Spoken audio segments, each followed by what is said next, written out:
જય હિન્દ, નમસ્કાર મિત્રો. તો સ્વાગત છે તમારું બધાનું ગીરના હાવજ યુટ્યુબ ચેનલના આ નવા વિડીયોમાં.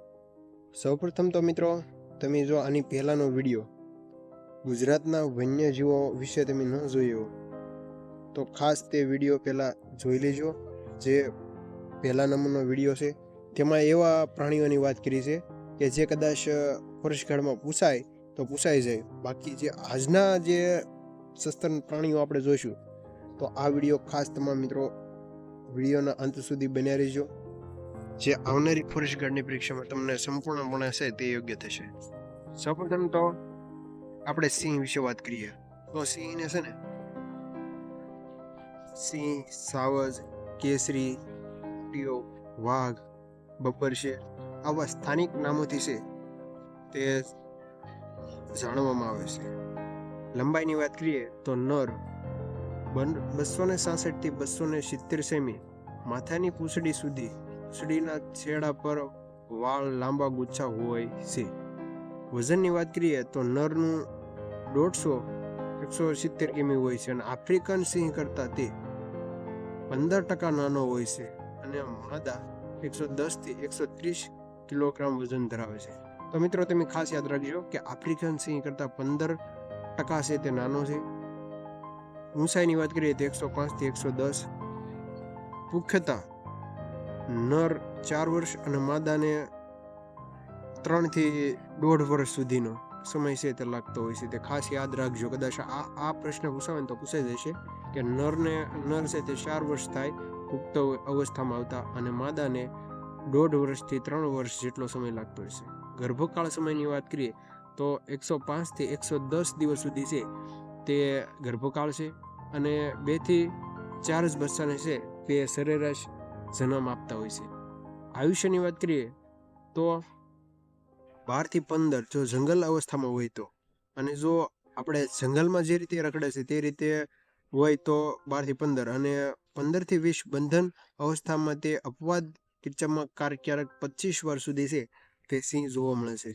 પ્રજનન ખાસ કરીને ઓક્ટોબર-ડિસેમ્બરમાં, જે આપ તમામ મિત્રોને ખ્યાલ જ હશે કે જે ગીર વિસ્તારોમાં છે ત્યારે જંગલ છે તે બંધ રાખવામાં આવે છે.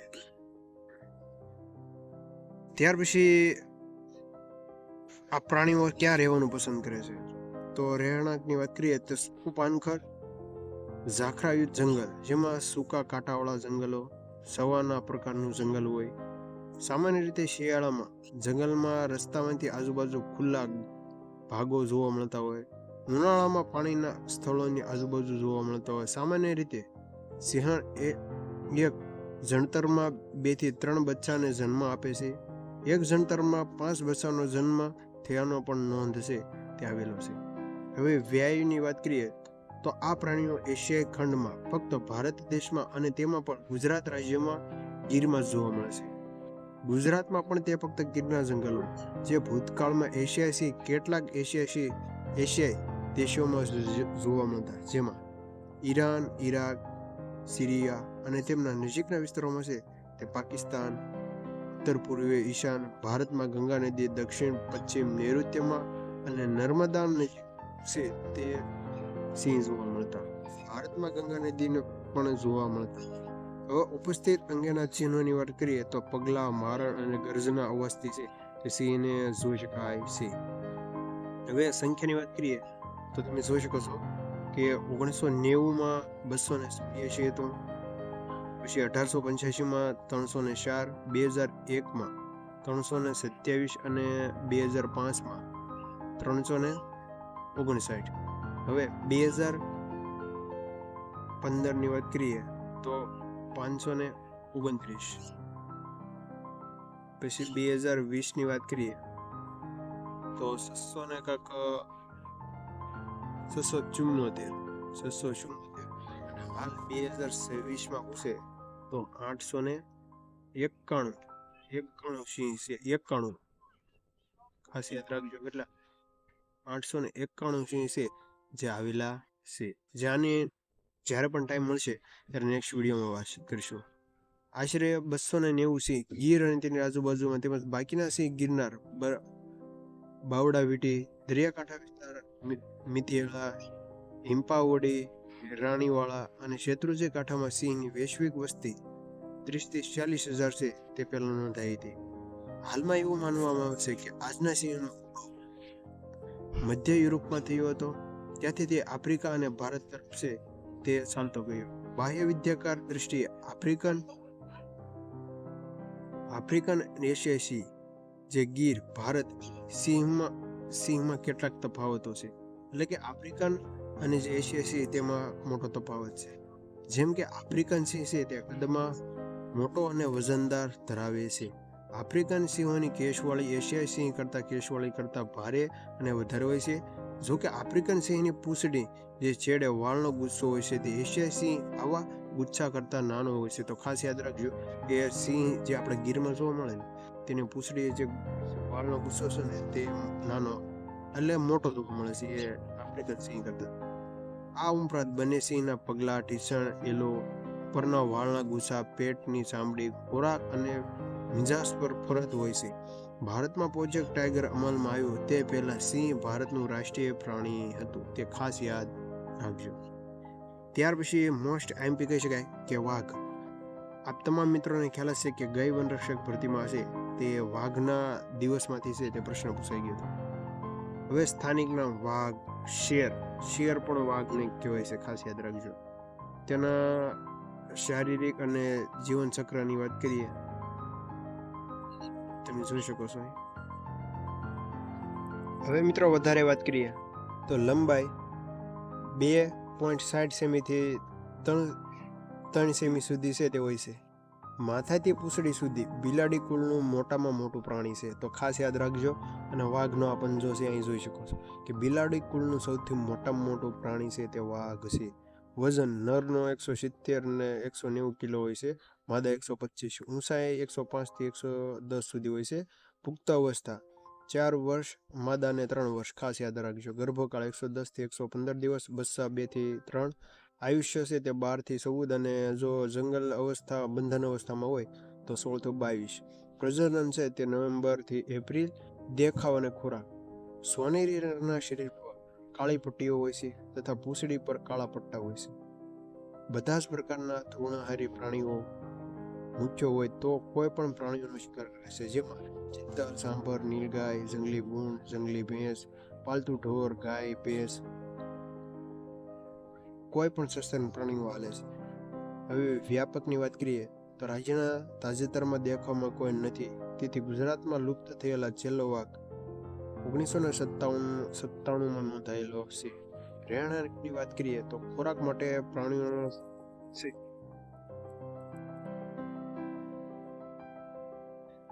ત્યાર પછી મિત્રો વાઘ વિશે વધારે વાત કરીએ તો વાઘ તેના પગલાથી ચોક્કસપણે જાણી શકાય છે. વળી ઝાડના થડ પર નખ ઘસવાના નિશાન અને એની હંગારની ઉપસ્થિતિ જણાવે છે કે આ વાઘે જ તે શિકાર કરેલો છે. શિકારની ચકાસણી કરતા જો પ્રાણીના ગરદનમાં મણકાનું હાડકું તૂટેલું કે કચડાયેલું જોવા મળે તો તે શિકાર વાઘે કરેલો છે તેમ ચોક્કસપણે કહી શકાય છે. વાઘની ગર્જના સાંભળીને પણ તેની ઉપસ્થિતિ જાણી શકાય છે. હાલમાં ગુજરાતમાં એક પણ વાઘ નથી, પરંતુ ગુજરાતમાં વાઘ 1997 સુધી છે તે અસ્તિત્વ હતા. હાલ ભૂતકાળમાં આ પ્રાણીઓ વલસાડથી અંબાજીના જંગલોમાં છે તે પ્રવેશી અને અમદાવાદ નજીક હોવાનું માલુમ પડેલું છે. કુદરતી નિર્ધાર અવસ્થા તેની વૈશ્વિક વસ્તી જે 5000 જેટલી છે, જે આપણે નવીનતમ ડેટા આગળ છે તે જણાવી દઈશું. 2900 પ્લસ જે વાઘની હાલની સંખ્યા છે. ચોક્કસ હું તમને છે ને કોમેન્ટમાં જણાવી દઈશ. હાલમાં વાઘની 5 પેટા પ્રજાતિઓ છે. Bengal tiger, Indo Chinese tiger, Sumatran tiger, Amur, Siberian tiger તથા સાઉથ ચાઇના ટાઈગર. વાઘ ભારતનું રાષ્ટ્રીય પ્રાણી છે 1973થી, ખાસ યાદ રાખજો. અને હાલમાં વાઘની 5 પ્રજાતિઓ છે. Bengal tiger, Indo Chinese tiger, Sumatran tiger, Amur Siberian tiger તથા સાઉથ ચાઇના ટાઈગર. આમ કુલ વાઘની 5 પ્રજાતિઓના પેટા પ્રજાતિઓના નામ છે. ત્યાર પછી મોસ્ટ આઈએમપી કહી શકાય કે ચિત્તા વિશે બની શકે તો આ વિડીયોમાં જેટલી માહિતી છે તેના કરતાં પણ વધારે તમારે છે તે લઈ લેવાની છે. સૌપ્રથમ તો તમને જણાવી દઉં કે ચિત્તાના ટપકા અને દીપડાના ટપકા તમે જુઓ જે દીપડાના ટપકા હોય ને એને રોઝેટ કહેવાય, અને ચિત્તાના ટપકા અહીં જુઓ તમે ઝીણા ઝીણા છે, આ જ્યારે ચિત્તાના વધારે હોય છે. સ્થાનિક નામ ચિત્તો, ચિત્તા, ચિકારી, દીપડો. શારીરિક રચના અને જીવનચક્રની વાત કરીએ તો તેની લંબાઈ 190, વજન 25 થી 60 કિલોગ્રામ હોય છે, ઊંચાઈ 70 થી 75 સેમી, પુખ્ત અવસ્થા 20 થી 23 માસ સુધીની હોય છે, ગર્ભકાળ આ ખાસ યાદ રાખજો 91 થી 95 દિવસ અને 2 થી 4 બચ્ચાને જન્મ આપે છે. આયુષ્ય 12 વર્ષનું હોય છે. હવે દેખાવની વાત કરીએ તો દેખાવમાં દીપડા જેવા જ, પણ દીપડાના પગ કરતાં લાંબા, પાતળા અને મજબૂત પગ, નાનું ગોળાકાર માથું હોય છે. આછા સોનેરી રંગના શરીર પર કાળા રંગના ટપકા, મોઢા ઉપર નાકની બંને બાજુ આંખથી મોં સુધી છે તે કાળી પટ્ટી છે તે ફેલાયેલી હોય છે. ખાસ યાદ રાખજો. ખોરાકમાં તૃણાહારી પ્રાણીઓ જેમાં મૂંગ, હરણ, સસલા તેમજ પક્ષીઓ અને વ્યાપક રીતે છે તે શિકાર કરે છે. એક સમય ચિત્તા સમગ્ર ગુજરાતમાં સહિત સમગ્ર ભારતમાં જોવા મળતા. છેલ્લી સદીના બીજા દશકા સુધી ચિત્તાઓ ગુજરાતમાં અસ્તિત્વ હતા. ગુજરાતમાં છેલ્લા ચિત્તાઓ છે તે 1942માં શિકાર થયેલા. હાલ આ પ્રાણીઓ ભારતમાંથી લુપ્ત થયેલા છે. ભૂતકાળમાં કચ્છના ધોળાવીરા વિસ્તારમાં તેનું પુનર્વસન કરાવતા વિચાર થઈ રહી છે. તેની પુનઃવસતા અંગેની દરખાસ્ત વિસ્તાર હેઠળ છે. તો હાલ મિત્રો કરંટની માહિતી જોતા NTCA તે આ મંજૂરી આપી દીધેલી છે. રહેણાંકની વાત કરીએ તો ઊંચાઈની ટેકરીવાળા, આછા ઘાસવાળા, ઓછી ઝાડીવાળા વિસ્તારોમાં જોવા મળે છે, પરંતુ વનોવાળા વિસ્તારોમાં જોવા મળતું નથી. આ ખાસ યાદ રાખજો. વર્તુળો. ચિત્તો હંમેશા જોડીદારની સાથે શિકાર કરતો નીકળે છે. શિકાર નજરે ચડતા પ્રગતિની વ્યક્તિ છે તે તરફ દોડી અને મૂકે છે, અને ટૂંકા ગાળા માટે કેટલી વખત એટલે કે કલાકના 100 કિલોમીટરથી વધુ છે તે તીવ્ર ગતિથી દોડ મૂકીને જોતજોતામાં પોતાનો શિકાર છે તે મારી નાખે છે. ચિત્તા તેની તીવ્ર ઝડપ 250 થી 300 મીટર સુધી છે તે દોડી શકે છે. એટલે કે આ ટૂંકા અંતર માટે છે. લાંબા અંતર માટે છે પ્રાગ, હોક, એન્ટિલોજ તે જાણીતું છે. અન્ય 3 બિગ કેટ્સની માફક ગર્જના કરતો નથી. આ ખાસ યાદ રાખજો કે ચિત્તા છે ને, ચિત્તો ક્યારે ગર્જના કરતો નથી અન્ય 3 બિગ કેટ્સની મારફત. આ બીજા 3 કયા છે તે કોમેન્ટમાં જણાવજો. તે અન્ય પ્રકારના અવાજો કરે છે. ચિત્તા શબ્દને મૂળ સંસ્કૃત ચિત્રકાયા પરથી આવેલો છે. હાલમાં ચિત્તા આફ્રિકા, ઈરાન અને ઈરાકમાં હયાત છે. હાલમાં બોત્સવાના દેશમાંથી આપણે ભારત ચિત્તા છે તે હાલ ભારતમાં લાવેલા છે. તો કરંટ સાથે આપણે મળીશું. ત્યાર પછી દીપડા વિશે વાત કરીએ તો દીપડો ચિત્તા, વાઘ, ડાંગમાં જોવા મળે છે. શારીરિક રચનાની વાત કરીએ તો લંબાઈ 150 સેમી છે. આયુષ્ય 12 થી 15 વર્ષ, અને જો બંધન અવસ્થામાં હોય તો 20 થી 24. હવે પ્રજનન વર્ષ દરમિયાન કોઈ પણ સમયમાં હોય છે. પુખ્ત અવસ્થા નર 3 વર્ષ અને માદા 2 થી 2.5 વર્ષમાં છે તે પુખ્ત અવસ્થામાં આવે છે. હવે દેખાવની વાત કરીએ તો સોનેરી રંગના કાળા ટપકા, ગોળાકાર પોલા ટપકા હોય છે. બધા જ પ્રકારના તૃણાહારી પ્રાણીઓ જેમ કે હરણ, વાંસ, સસલા, ક્યારેક પક્ષીઓને પણ મારીને જીવડા પણ ખાય છે. વ્યાપક ભારતમાં 28 રાજ્યો અને યુનિયન ટેરેટરી દેશોમાં પણ જોવા મળે છે. ગુજરાતમાં 17 જિલ્લાઓના બધા જ જંગલોમાં છે તે જોવા મળે. ગુજરાતના રણ વિસ્તારોમાં તે રહેતું નથી. ખાસ યાદ રાખજો કે દીપડો ક્યારે ગુજરાતના રણ વિસ્તારોમાં છે તે વિસ્તારોમાં તે નથી રહેતું. રહેણાંક આખા જંગલો, ઝાડી, વીટી અને વગડો પહાડી પથરાળ વિસ્તારોમાં છે તે રહે છે. દીપડો જંગલ તથા સીમ એમ ગમે ત્યારે તે ફરતો જોવા મળી શકે છે. સાંજથી સવાર સુધીમાં શિકાર કરે છે. ત્યાર પછી ઉપસ્થિતિ અંગેના ચિહ્નોની વાત કરીએ તો દીપડાની ઉપસ્થિતિ પગલાથી ચોક્કસપણે ઓળખી શકાય છે. ઝાડના થડ પર નખ ઘસવાના નિશાન તથા અમુક વાર ઝાડ પર અશંત અડધું બાંધેલું મારણ પણ છે તે લટકેલું જોવા મળે છે. તેથી આ પ્રાણીઓની ઉપસ્થિતિ ખાતરી થાય છે. શિકાર કરેલા પ્રાણીઓ તેના ગળા પર દાંત નિશાન હોય તો ગળાનું હાડકું એકબંધ હોય અને શિકાર દીપડાએ કરેલો હોય તે માની શકાય છે. દીપડા ગામ નજીક આવે ત્યારે કૂતરાઓ ભસવા લાગે છે. જંગલમાં જ્યારે વાંદરા ત્યારે દીપડા મળવાની શક્યતા વધુ હોય છે. દીપડાની ગર્જનાથી પણ તેની ઉપસ્થિતિ જાણી શકાય છે. ગુજરાતમાં તેની વસ્તીની તમે અહીં જોઈ શકો છો. જોકે આપણે નવા ડેટા સાથે મળીશું. આફ્રિકામાં દીપડાની વસ્તી 50,000થી વધારે છે. એશિયામાં તેની સંખ્યા અંદાજે 20,000 જેટલી હોવાનું મનાય છે, જે પૈકી 12,000થી 14,000ની સંખ્યા ભારતમાં છે. હવે દીપડા વિશે ખાસ વાત કરીએ તો કાળો દીપડો એ વિશિષ્ટ એક અલગ જાત નથી. એનો રંગ છે ને એલિનીન નામે ઓળખાતા રજક દ્રવ્યોથી વધુ પડતી હાજરીના કારણે છે તે શરીર પર કાળાશ પડે છે. કાળો દીપડો કેરળા, કર્ણાટક અને ઈશાન પૂર્વ ઉત્તર ભારતના જંગલોમાં, બારેમાસ લીલા જંગલોમાં જોવા મળે છે. ક્યાં જોવા મળે છે તો ખાસ યાદ રાખજો, કેરળ, કર્ણાટક, ઈશાન પૂર્વના જે ભારતના રાજ્યોના બારેમાસ લીલા જંગલોમાં રહેવાનું પસંદ કરે છે. દીપડો માનવ વસાહતો સહેજ આવી જતો હોવાથી તે માણસને બીક ઓછી હોય છે. તેથી માનવભક્ષી દીપડો માનવભક્ષી વાઘ કરતા વધુ ખતરનાક હોઈ શકે છે. દીપડો પાલતુ કે રખડતા કૂતરાઓનો મોટો દુશ્મન છે. દીપડાનો મોટામાં મોટો દુશ્મન વાઘ છે. ખાસ યાદ રાખજો.